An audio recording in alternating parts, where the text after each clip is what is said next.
Hello, my name is Dalnotch, and I'll be going over my Enhancement 6 assignment. So we'll start off by logging in as the regular level 1 user here. Main account called Bill Smith.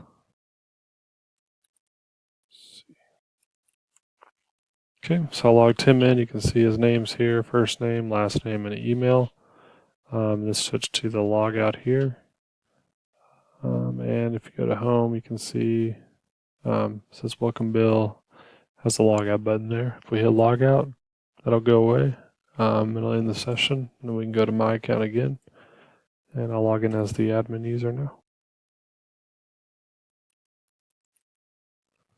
Okay, hit login. Okay, and the admin user, it's here, first name, last name, and email, and then he also has the add products and categories button here. And I'll go ahead and verify the HTML CSS while we're here as well. So this is HTML, and then CSS. Okay, so we have those, and then you see if you click the add products and categories view, it will take you to the add products and categories view.